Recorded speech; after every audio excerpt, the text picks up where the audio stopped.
we are now joined by two guests who are joining us, and they are Peter Muchendu has been here before. He's a governance expert. Good morning, Peter. Good morning.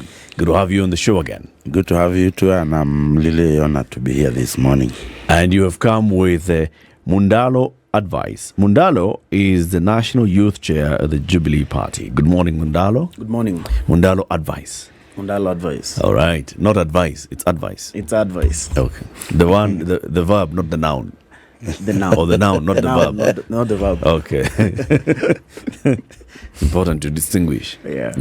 He's the noun. He's not the verb. Yeah. Sawa. Karibu sana. Asante sana. Ati National Youth Chair of the Jubilee Party. Yes. What's that? I chair the youth wing, or mostly called the Youth League of the Jubilee Party. That means I serve in the NEC, in the National Executive Committee of the party. Okay. Yes, and during the campaign, I was the coordinator for the Azimio Youth campaign for the presidential election. Okay. Yeah. So which wing of Jubilee do you now represent? Jubilee Party is one. Jubilee Party it's one. The party is one. It has wings.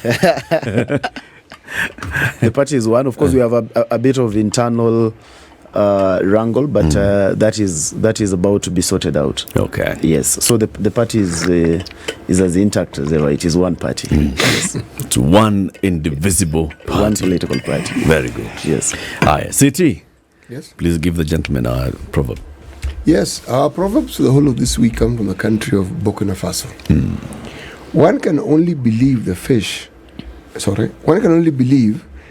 that says the eye of the crocodile is rotten. One can only believe the fish that says the eye of the crocodile is rotten. One advice. What's your interpretation of this? Yeah, that's quite a deep one. My interpretation of that would be that because this fish has come back, that means the crocodile might not have actually seen this fish. So one can only believe someone who talks about something or a situation that they have been to, as opposed to someone who is talking about a situation or something that they have no relationship with. That would be my interpretation of the proverb. Muchendu, would you say? I think simply they are saying that that fish is giving a testimony that the crocodile is yet to find it, and that is why it is surviving. That's why it's alive. So when that fish says that the crocodile eyes have a problem, it will be people will tend to believe it, because otherwise, how did it survive? How did it escape? So I think I would agree with him that we are talking people who may have survived a thing here or there, and they are saying it is because this and this did not get me. Anyway, that word of proverb is not my best. It's what that word is not. And of course, the Western Africa literature is a very interesting literature. So rich. Very rich. Very rich. Very rich. It's akin to the Swahili one. Aisifuye mvua imemnyea. Definitely, actually. Yeah. You've never heard of that one, Peter? Unajua Uswahili bana, mimi mi hata nikiitwa mazungumzo ya Kiswahili sio mdomo changu.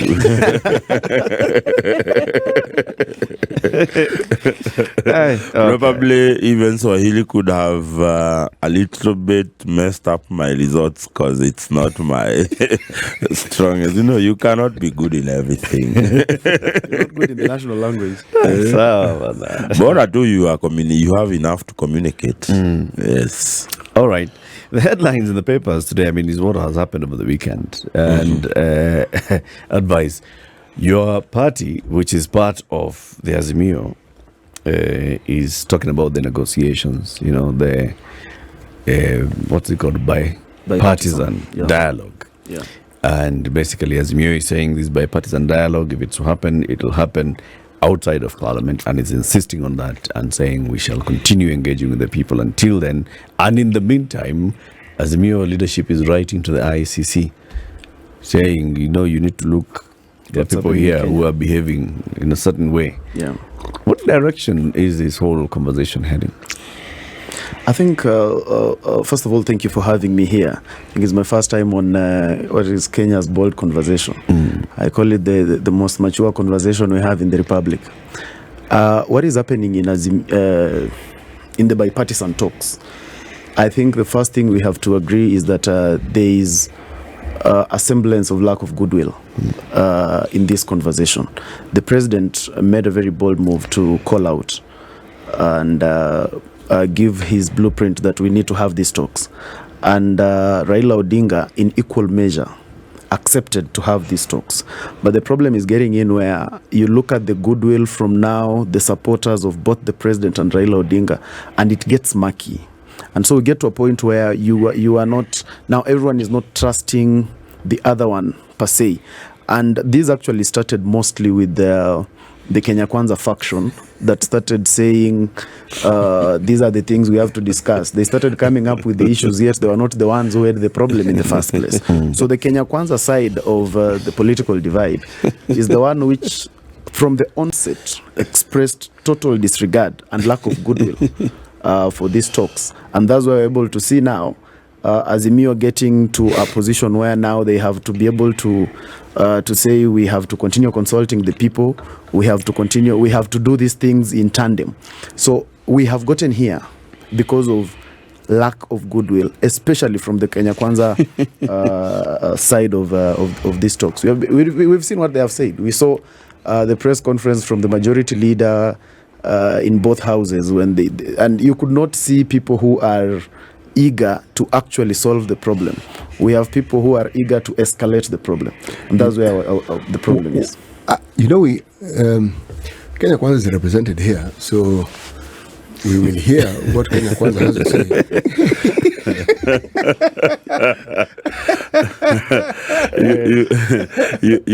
Mdalo and company, they want to have their cake and eat it at the same time. Unless my English teacher did not teach me well to understand what is a bipartisan talk, these guys just want the agendas they presented to be the one on the table. I mean, for heaven's sake, this is supposed to be a bipartisan talk. You bring your issues, we bring our issues. You see, maybe I may have a different view on the entire issue of bipartisan, because if I was part of government and making decisions, I probably would not have gone that way. But nonetheless, it is here with us. You present your issues, and the other side presents the issues. So what are the issues that Kenya Kwanza presented? Kenya Kwanza seems to have removed issues. Yes, what I am saying is, even without going to the very issues that were there, the truth of the matter is that the president initiated the first press conference to call for talks. And 2 hours later, the leader of my friend here and his cahoots did a press conference and said this were they 6-point agenda? I can't remember there were how many. 10. This is what we want to be brought on the table. 2 days later, on Tuesday last week, Kenya Kwanza nominated their people to that particular bipartisan talks and said these are the agendas we want discussed. Now, the most interesting thing is that the guys from the other side started interrogating those issues even before that committee did its first meeting to actually discuss. I mean, the urgency at which Kenyans disregard the very things they create it will amaze you. These guys have created a team that is supposed to negotiate on their behalf. Of course, in any negotiation, and I have come listening to the issues of trade negotiations as you are discussing them when I was on the road, you always present what is called a hardline position. Then when you sit, you start softening up if what is being discussed. So these guys thought that they were coming into, the way you would appear into, when we were young people and we were playing soccer, we would use a group that would blockade the opposing team not to get to the field in time so that we are given a walkover. So the Azimio guys, they are trying to intimidate us so that they can come and have a walkover in terms of that bipartisan. Unfortunately, they have found that the people they were trying to blockade are already prepared. So this is my point. I do not see the sense of threats and intimidation either from any side. If you have agreed that you want to have a bipartisan talk, this is what I would say. Let them not prosecute those issues on media. If Azimio has a team that they have appointed to do it, let that team come and sit. If the majority leader and his team have agreed this is a team I want to work with, because what we are being treated to right now, sorry to say, is what you call circus. We are being treated into a circus from either side, because I told you I like being balanced. What was the very purpose of having teams to represent you, who are yet to go into a boardroom and discuss? After they fail to agree, then that is the time they should come and tell us this thing is not working. But you cannot try and tell us that an infant that has just been born and has not started to take staple and hard food, that is not going anywhere, and those people you have put responsible are yet even to sit in one room.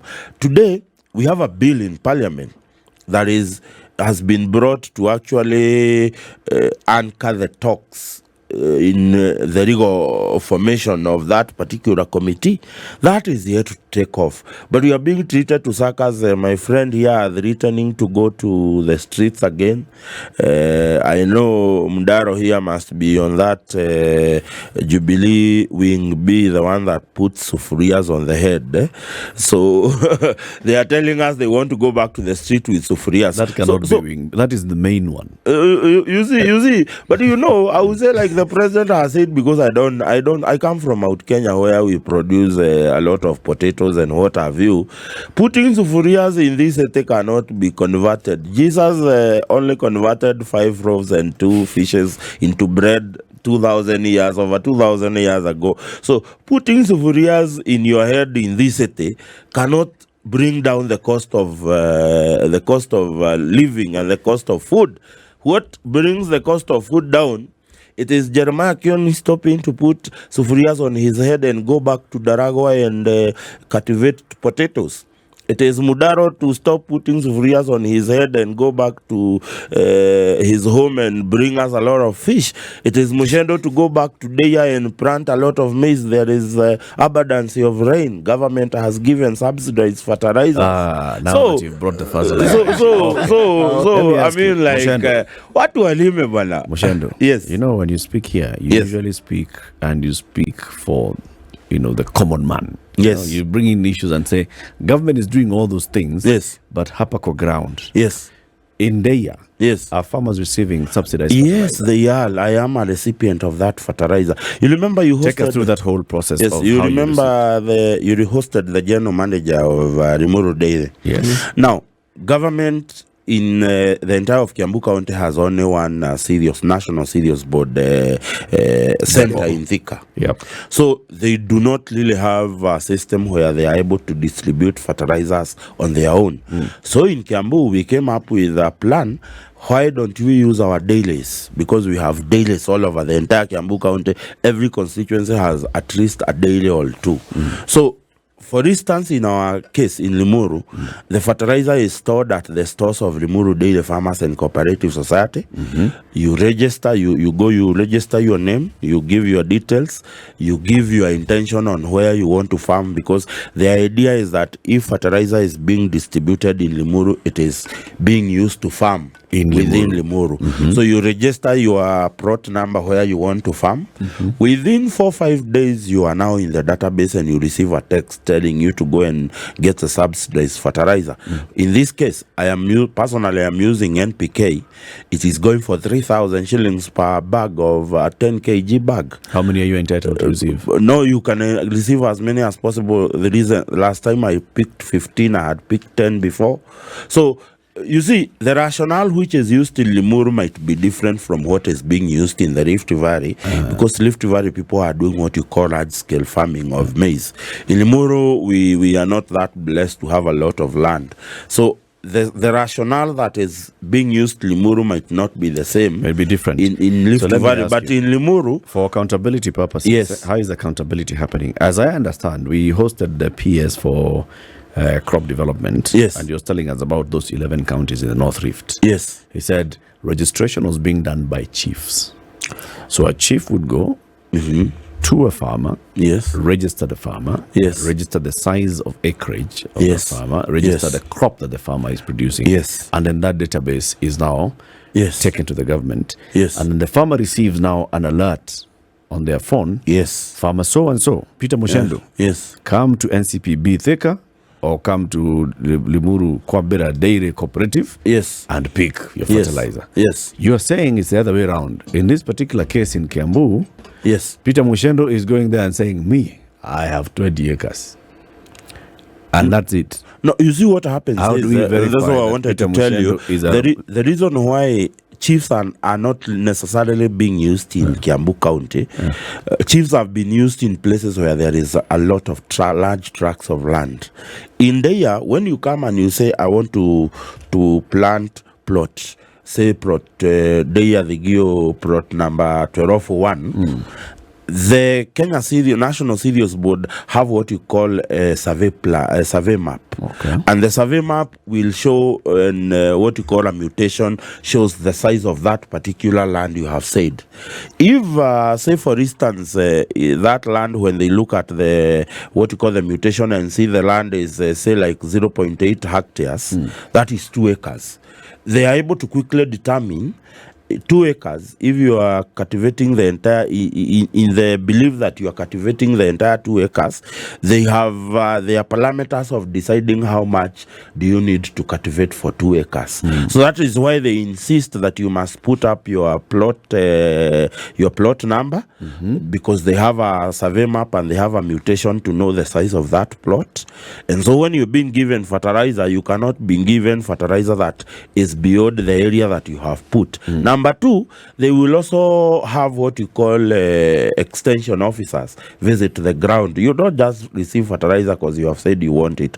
There is a deliberate plan. Now, the reason I'm telling you, Kiambu, we are not using the chief weights because we don't have a lot of NCPB offices like in the North Rift where they have so many outlets for fertilizers. So that is why the same responsibility has been charged with the dairies, because the dairies have the database for farmers. Okay. They can easily do it and do it better. Okay. So in Limuru, even right now, and I'm talking to you, there is a lot of fertilizer in the store at the Limuru the Limuru Daily Warehouse opposite the Limuru Fresh Plant. Anybody who wants to do can go there.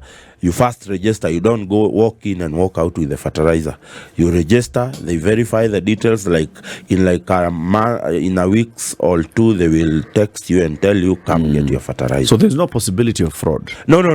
I have not seen any possibility of fraud because the fertilizer that moves out of Thika Depot is declared, and it is in the public realm that Limuru Dairy Farmers Limuru branch has received this amount.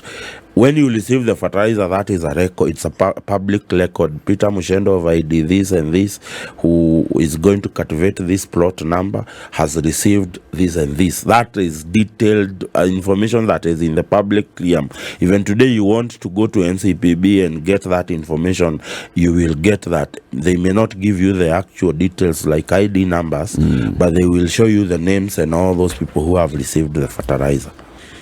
Mundalo, have you heard the same thing happening in other parts? I wish the clarity with which Muchendu explains how this fertilizer is gotten was the clarity with which their farmers are actually getting it. Because the truth is, most of the fertilizer, the farmers in this country are still wondering where this subsidized fertilizer is. I would understand why my brother Muchendu would receive it, because you see, he's a ranking member of the Kenya Kwanza administration. And in this government, you know. In this government, I would not allow you to go beyond there to mislead Kenya. No. I think I allowed Muchendu to speak and interrupted. It is very important to put records straight. Fact number 1.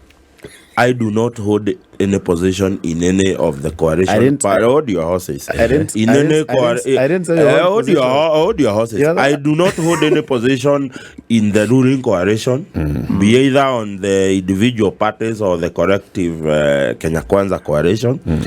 I do not hold any position in government whatsoever.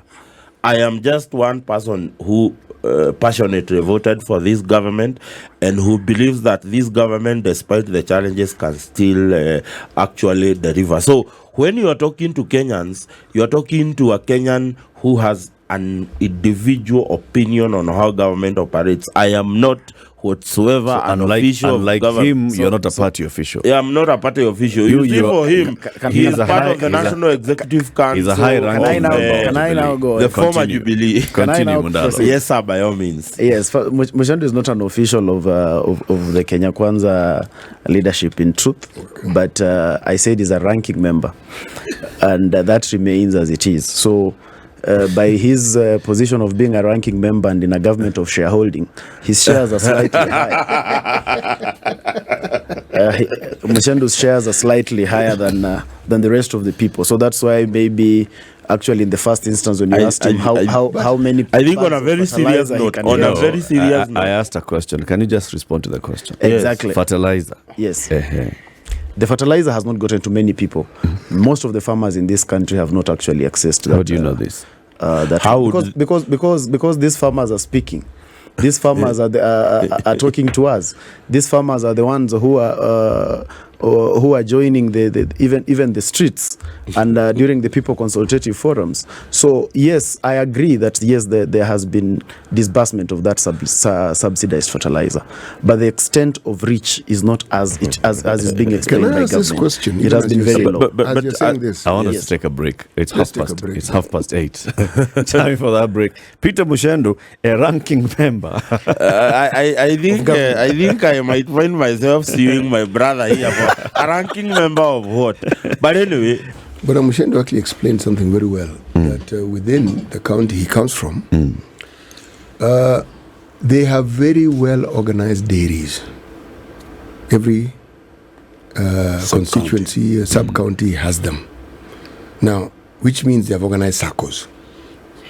Now, once you have organized SACCOs, and if the distribution point is in Thika, it is not difficult to distribute. They found an easy way to get to the farm because all these SACCOs have members and they know the individuals. Yep. They even know they know literally everything that you have. Yep.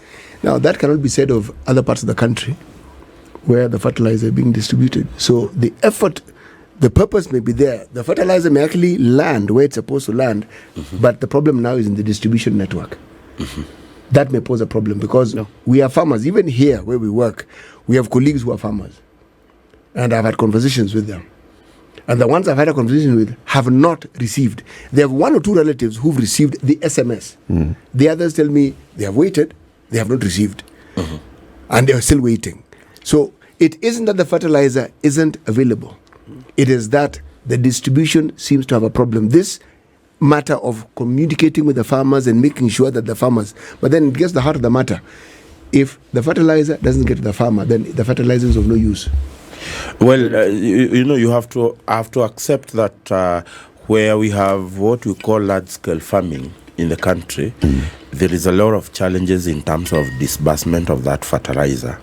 And I think the NCPB is actually addressing this. They have started getting what we call them portable points of corrections and portable points of mobile. That is mobile corrections, so that they are able to give that fertilizer. Because then again, as you have said, if that fertilizer does not get to a farmer in time, it might prove to be not really useful about it. So I think we have to accept the challenge. The fertilizer is there. The distribution process could be the challenge. And I think maybe this is something that needs to be addressed holistically, so that going forward, if you are giving fertilizer in other seasons, there will not be these challenges, that we will now have a well-maintained database of farmers. And just like the way we do pre-qualifications of companies, the NCPB should open a portal where you continue to add farmers as they come, so that when you are distributing a fertilizer, you are distributing it based on the number of farmers in a certain region. And also looking into the distribution channel, there was a story last week in the papers. I think it was it the Standard of the Nation City that we read? The same NCPB depot in Thika is serving people in Kiambu, people in Muranga, and people in Machakos. And farmers were saying there was a woman who said that she had come from her home in Kandara in the morning, gotten there, and then she was told you needed to come with your ID. So she went back home to get her ID, came back in the afternoon to the same depot. She was on the queue at 4 p.m. She was number 168 and they were serving number 60. And this is 4 p.m. And so she was sitting back there and thinking, now, surely this whole process just for... But if you look at one of the things that is posing a major challenge, especially with those counties that are within Mount Kenya, it is fertilizer mostly to do farming with maize and what have you, because looking at the tea and the coffee farmers, they already have their own system of distributing fertilizers. Yes, indeed. Naturally, Mount Kenya is not a producer of, other than, say, cereal like rice. We are not producing maize in that magnitude. That is why you will find that in one region spanning to almost Muranga and Kirinyaga, we have one NCPB center that is in Thika, because NCPB centers are set depending on the magnitude at which you produce. Environment and climate has changed. People have ventured into maize farming and other cereal farming within Mount Kenya that were not naturally done in large scale. So that will definitely pose a challenge to NCPB, because they would only have that at any given time. Have you ever heard the Thika NCPB is full of cereals? Not at any given time. You ever heard it is full of, because you see us, we are doing coffee, we are doing tea, we are doing potatoes, we are doing milk. So that we have to agree, it will pose a challenge, because we have people who have now come up wanting to do cereals, and now there is need for NCPB to now spread its wing across Mount Kenya and build more silos, build more centers where they deliver fertilizers and they correct harvest. So that's a challenge, because as a Mount Kenya, we are not really the best in producing of cereals. So we may not necessarily blame government why it did not have an NCPB office in Limuru, where farming of milk and tea is the major thing. So now that things are changing, the government has also to now radically change their system. Number one, of distributing fertilizers, and of course, it is the same channel they use to correct bumper harvests from farmers. You know, if we wait for the government to take the initiative, sometimes we may wait forever. Sometimes it is the market or the individuals who actually bear the brunt of this, who take the initiative, and the government comes in with their systems. Yes. But after. Now, there's a question I wanted to ask the two of you. Because the principals seem to have had an understanding, Azimio, Kenya Kwanza, about the discussion. They said, let's have this talk. And then, from both camps, we hear the members talking. Now, you've worked with the politicians, I may take the liberty of referring to the two of you as possibly politicians, but for purpose of this discussion, I'll assume you are not politicians. What do you think these politicians on both sides of this political divide are actually saying? Because when politicians speak, what they're saying is really not what they're trying to communicate. So what are they saying? We actually have, first of all, what you say is mostly the truth. And we have a lot of hardline positions. The two principals actually have a lot of goodwill, at least from the onset when they talked about this. But we have to understand that sometimes in the political field, we have politicians who survive through a crisis. And the crisis that has been there is political fodder for some people. We have some politicians whose blueprint of delivery is by talking ill of the president and saying he did not win elections, whether it's true or not. But that is the political fodder from where they come from, and that is what makes you get re-elected.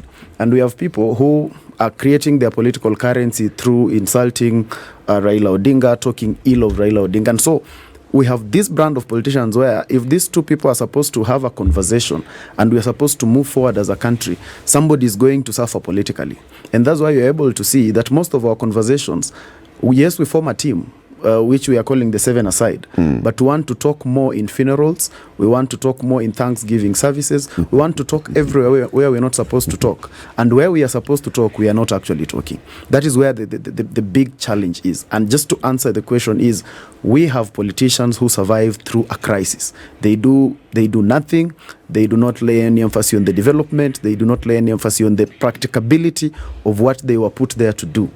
Because their whole currency is, because I am this side, I must be able to make the other side look bad. And that is how my people will feel like I'm doing something. And that is on both sides of the political divide. And that's why the whole idea of talking is really stalling, because deep down, in the middle level of the political divide, we have people who actually don't want this conversation to happen. Mundalo, then that means that the people, these politicians, are responding to what they think their constituents want.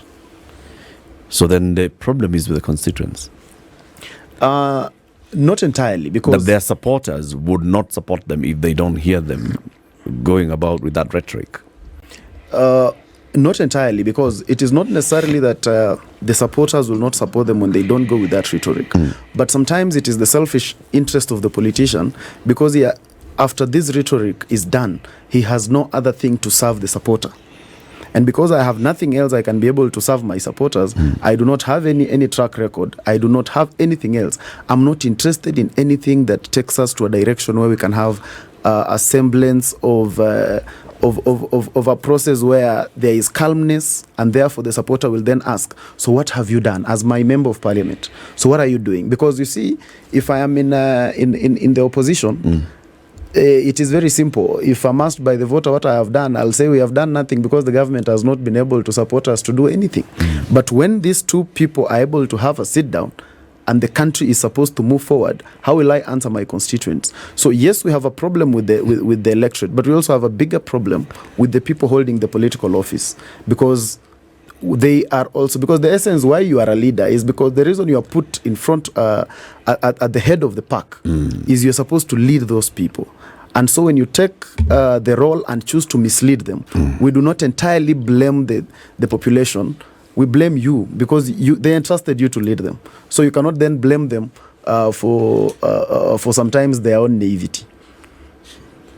You know, I've had this before. Yeah. And, you know, we are saying, it's the voter, the electorate, but the bigger thing here is the politician. The politician would like to keep the voter distracted. Yeah. Why is the voter accepting to be distracted?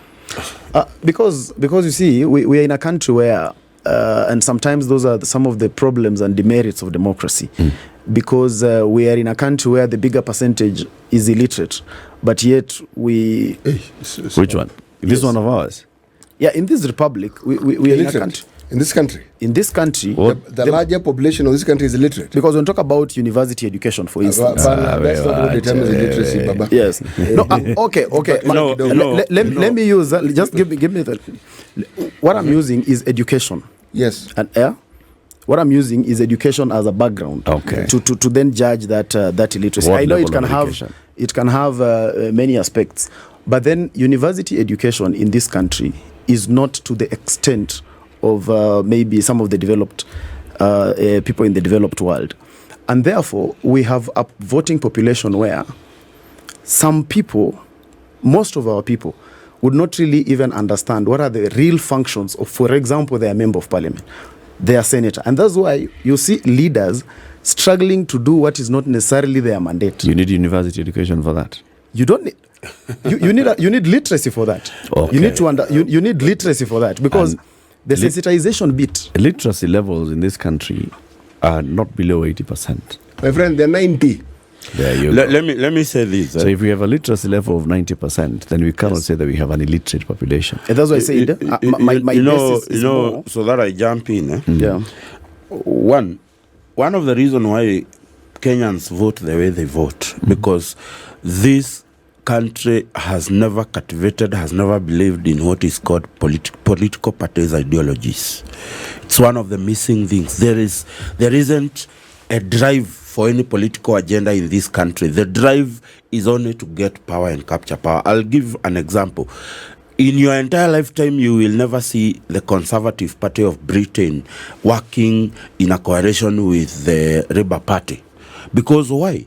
Their political beliefs, the set of beliefs that the Conservative believe in, and the set of beliefs the Labour Party believes in, do not meet anywhere.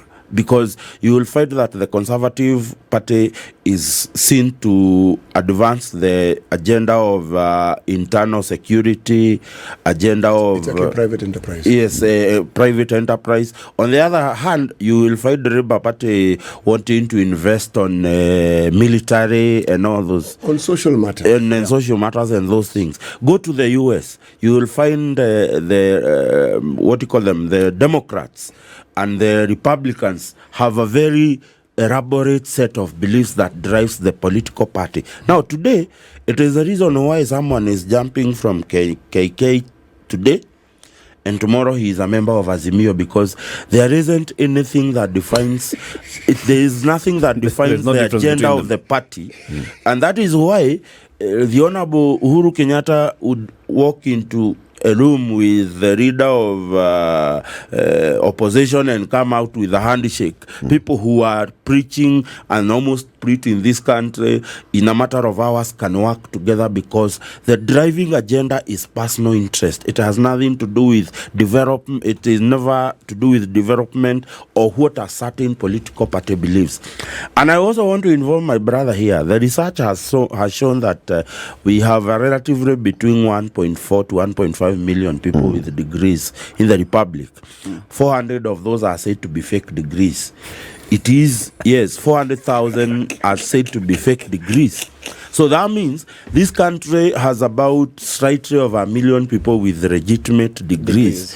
Can you actually equate the literacy of this country that has a population of how many? 50 million to the education, university education? I think that would be an insult to those people who could not get access to quality education or access finance to finance their education. And that is why I was part of the team that went to High Court to stop the IEBC from demanding a degree from governors to be able to vie an MCS. You remember it was supposed to have taken place. And I felt that that particular thing was actually amending our constitution and our Bill of Rights, because by saying you need a degree, you have already disqualified about 49 million Kenyans from holding elective positions in the country. So I will not say that Kenyans are not literate. They are very literate. I've been involved in the political process. I sit with mamas uko mama mboga na nini, na huwezi ibia mama mboga pesa yake. So as long as someone can count his wealth, you cannot put that person in the illiterate level. So it is not the literacy that is making Kenyans go the way they go and choose the people. We do not have a defined political ideologies in this country that a Kenyans would say, I am choosing ODM, I am choosing UDA because of they believe 1, 2, 3 things, and these they are policies. We don't have that in this country. And because of that, yes, then that Kenyan is able to be swayed by the politician. This is it. Exactly. This is it. Politicians have taken advantage of that space where there is no definition of what any party stands for. I'll give you an example. In 1997, you know that Kenyans in Mount Kenya would not have voted for Raila Odinga or any other person, but comes the former Limuru MP George Nyanja and vied in Limuru constituency with inaitwa NDP, the Tinga. You remember the one that had Tinga, the one who is Raila Odinga. But Kenyans, they did not care whether Nyanja came with Odinga's party. They still elected him because he had made the people in Limuru believe it is him, regardless of what party I come with. Mimi ndio mbunge. And that is a problem. Let me tell you, in the US, you are defined, number one, by the party that you stand for. What does that party that you are bringing to us? You want to become the senator of Texas. You want to become the senator of South Carolina. You want to become. You must bring the conservative agenda to those people for them to elect you. They want to reassure that the right to hold guns in the South is protected. Those people in the middle states want to believe that the rights to LGBT is guaranteed by government. They are certain set of beliefs that drives the politics of that country. In this country, the only set of believers is believing in Sid here and believing in you here, believing in Modibo, who, I mean, tomorrow can be in Kenya Kwanza, and the other day he can be in a broken Jubilee. So that's a problem in this country. There isn't. Is it really a problem? No, let me tell you. Is that really a problem? I'll tell you, it is a problem. Why? That if we do not, because as long as we stay in that state, it means every government that comes is not really driven by the need to change any narrative, say economic narrative or what. That also means the youths that are there on the ground might remain at the same place. And that means if they do not get an economic empowerment, I will still come after 5 years and sue them to supporting me. And that is what we have been, the crap we have been fed. But you know, yes. the system you speak of, the one you find in the US and the UK, when you speak of strongholds, for instance, you'll be told, this is a it's a blue zone. It's a red zone. Yeah. If you go to Britain, you'll find the same. They'll tell you in the north, these are Labour people. In the You south, see, these are conservatives. the principle isn't really that different. Even when it comes to people following leaders as individuals, you will find that what we are saying in this country, ours gets a negative tinge because we say it is based on tribe. Okay? Yeah. And again, I'll ask the question, and what is wrong with that? Let me tell you, as he comes in, personally, I don't see anything wrong with me being a Kikuyu. I'm actually proud of being from the Mount Kenya. Yes. What becomes the problem is when we start spinning it for negative issues, because of negatives. I'll tell you. Let's focus. It's not when we start spinning it, when the politician spins it and we choose to believe them. Because it is them who spin it. No, let me tell you. I that is why now, again, I part ways with you. Let me tell you. Kenyans have accepted to become tribal by nature. Politicians have no power over you if you know that tribe cannot be used as a negative thing against you. Let me tell you, you always swing someone. It is like the way we talk about corruption on the highways. There is a willing giver and a willing person to receive it. So let me tell you, when politicians come to spin our mind, we have already given them what we call a ripe ground. But to come and do. What I'm asking is, Muchendu, are they really spinning our mind? No, the problem, and I'll tell you, and I have said, the moment we base our politics on individuals, there's nothing wrong in believing that Cindy can change Rimuru constituency, for instance. There's nothing wrong with that. But when you believe that he has told you that regardless of the party, he will deliver, and you know it is a lie, because delivery of services will depend on the principles of the government of the day. I will give you an example where these problems. Look at our churches and religious leaders. You find that someone is a pastor for so many years. He is hitting 80 without having chosen a successor. That is why you have ended up with hundreds and hundreds of denominations. This is the same case with our political parties, because people like Raila Odinga and other people, like now the Honorable William Ruto is the leader of KK. By the time he is exiting, we know he can only be a president for 10 years. So that means by the time you are hitting the end of your first term, you must now start thinking of succession and prepare succession. It is the reason why this country has found itself where it is, because Uhuru did not have a successor. But why that is why he would have backed a perennial ruler. When we have an election. No, what I am saying is. No. What let me finish. Listen. Okay, what I am saying is. I think let Muchendu Mundalo come in. And first of all, I want to start by telling In about a Muchendu minute, so we go to the news and then we to continue. stop calling Jubilee a broken party. Jubilee is the third largest party in the Republic. I'm actually very Now, generous today. I'm not calling it a different. On the same note, where I want to agree with Peter is on the aspect of our country's political ideology is not anchored on political parties. Our political parties, and that's why you can be able to see today the ORPP disburses funds to political parties. We have a lot of accountability issues in terms of the country. Everyone wants to know where the money in the ministry went, where the money in wherever went, but very little interest is there to know what did my political party do with the money that that was given. So I agree that there is actually, until we anchor our politics and really instill a lot of institutionalism into our political parties, so that our people can be able to know that Kenya Kwanza stands for this and this stands for that. As it is now, ours is about more individuals. We have people who, even if we changed the name Azimio, and even if the name remained Azimio, and Ruto came in and took it over, his supporters like Muchendu will move with him. But it's true. If Kenya Kwanza was to have get to Raila the Odinga news. as the leader, It's we'll still 9 have- o'clock. This is the Situation Room, the only way to start your day.